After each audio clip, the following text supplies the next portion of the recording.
Tudo bem, pessoal? Voltamos então. Vamos agora para a segunda parte da nossa terceira aula de Direitos Humanos. Sem mais delongas, já vou compartilhar aqui a tela com vocês para a gente dar prosseguimento.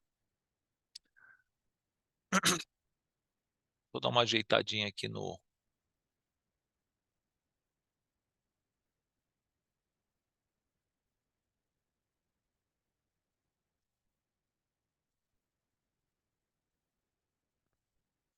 Pronto. Essa aqui a gente já tinha lido, né, do artigo 149 do Código Penal. Vamos adiante aqui. Bom, imprescritibilidade, outro aspecto também que tem uma certa polêmica também, eu diria, tá? Em alguns pontos. A questão da imprescritibilidade. A observação dos direitos humanos pode ser exigida a qualquer tempo e alguns aspectos ou manifestações são objetivamente imprescritíveis, como a prática da tortura, inclusive em seu aspecto penal ou criminal, punição penal. Já no campo da reparação civil e indenização, ainda que com alguma polêmica, entende-se que o direito à indenização por ofensa aos direitos humanos pode prescrever. Então, qual que é a ideia que prevalece? É que na parte penal seria imprescritível, né, a punição, por exemplo, a prática da tortura. Agora, na parte de indenização, parte indenizatória, reparação civil, aí os prazos prescricionais são aqueles aplicados às pretensões de uma maneira geral, a pretensão de reparação civil, de acordo com a legislação. Essa aqui é o entendimento que prevalece.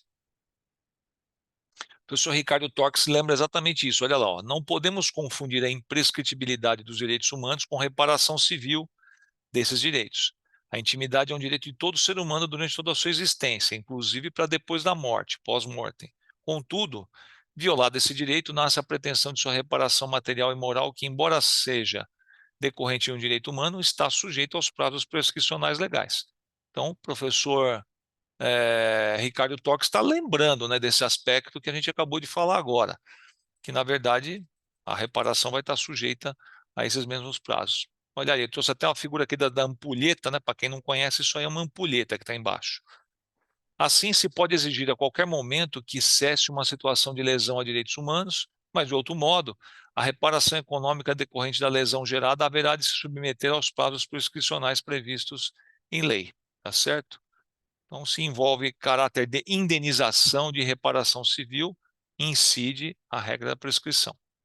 Inviolabilidade, impossibilidade de desrespeito ou descumprimentos por determinações infraconstitucionais ou por ato das autoridades públicas sob pena de responsabilização civil, administrativa e criminal.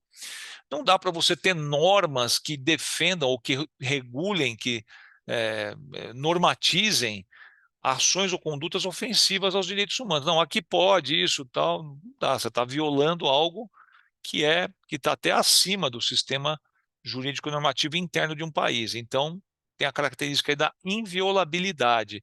E eu trago aqui, inclusive, no artigo 5º usa-se essa expressão inviolabilidade, olha lá, da Constituição. Todos são iguais perante a lei, sem distinção de qualquer natureza, garantindo-se aos brasileiros e aos estrangeiros residentes no país a inviolabilidade do direito à vida, à liberdade, à igualdade, à segurança e à propriedade.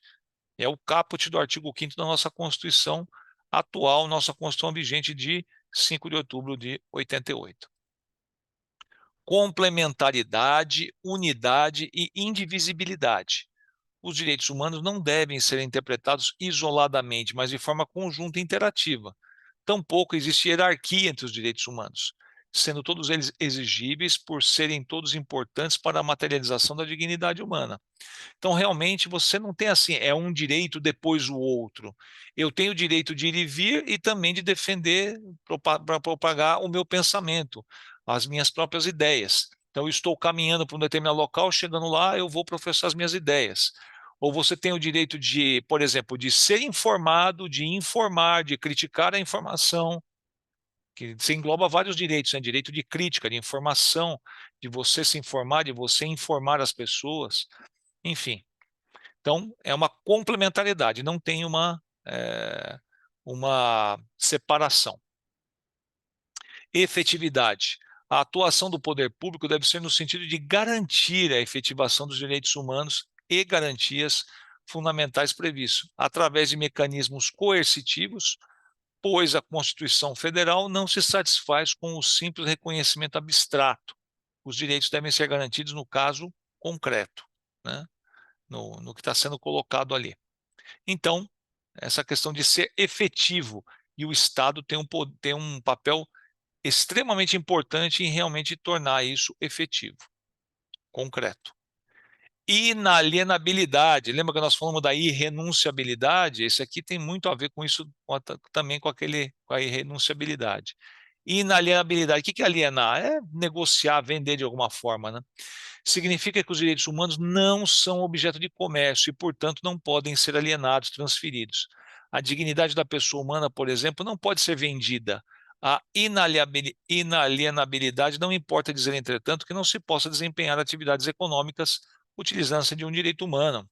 Os artistas fazem isso com a sua imagem, com a sua intimidade, com a sua voz, com o seu corpo, seja ator, atrizes, cantores, cantoras, né? Sempre não vai poder fazer, claro, né, nesse sentido. É ainda razoavelmente comum haver prostituição, especialmente infantil, com pagamento em comida ou moradia, muitas vezes com envolvimento direto da família da menor ou do menor. Trouxe algumas imagens aqui para mostrar isso para vocês. Então, na verdade, não tem como você dizer, bom, mas veja, se prostituir, a pessoa maior e capaz de se prostituir não é nada, não é crime, não é coisa nenhuma. Agora, a prostituição infantil, ela normalmente o que que é? A exploração de uma criança por um adulto, aí é diferente, né? E mesmo se uma pessoa, um adulto, explora outro adulto com prostituição, é rufianismo.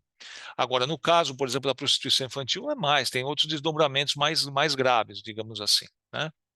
Então, é isso. Direitos humanos, por não possuírem conteúdo econômico patrimonial, são intransferíveis, inegociáveis e indisponíveis, estando fora do comércio, limitando o princípio da autonomia privada. Aí o professor José Eliacim Nogueira Diógenes Júnior traz essa reflexão para nós, tá certo? Vamos em frente aqui. Concorrência. Os direitos humanos podem ser exercidos concorrentemente e cumulativamente. É um pouco aquilo que nós falamos agora há pouco da complementaridade. Tem o direito à vida e também tem o direito de ser livre, ter moradia, trabalhar, estudar, ter um padrão de vida capaz de assegurar a mim e a minha família saúde, bem-estar, inclusive alimentação, vestuário, cuidados médicos e os serviços sociais indispensáveis. Ter, enfim, uma vida digna. Então, eles se concorrem, você não tem que ficar escolhendo um ou outro. Não, você quer ser livre ou você quer ter moradia? Você quer trabalhar ou você quer estudar? Você quer dar a sua opinião, expressar a sua opinião, ou você quer ter liberdade de ir e vir? Ou a sua dignidade, ou lazer, ou vestuário? Não, não é assim. É tudo junto ao mesmo tempo. Proibição do retrocesso, isso também é legal. Os direitos humanos não retrocedem, não podem ser suprimidos, mas sim uma constante ampliação da proteção do indivíduo, reconhecendo-se sempre novos direitos. Interessante isso, né? Então não retroage, você está sempre expandindo, não retroagindo esses direitos humanos que visam, na verdade, assegurar basicamente a base de tudo é a dignidade da pessoa humana. Veja lá, ó, o ministro Ricardo Lewandowski, que agora já não é mais ministro do STF, mas era ministro. O princípio da proibição do retrocesso, portanto, impede que, a pretexto de superar dificuldades econômicas, o Estado possa, sem uma contrapartida adequada, revogar ou anular o núcleo essencial dos direitos conquistados pelo povo. É que ele corresponde ao mínimo existencial, ou seja, ao conjunto de bens materiais e imateriais sem o qual não é possível viver com dignidade. Tá certo?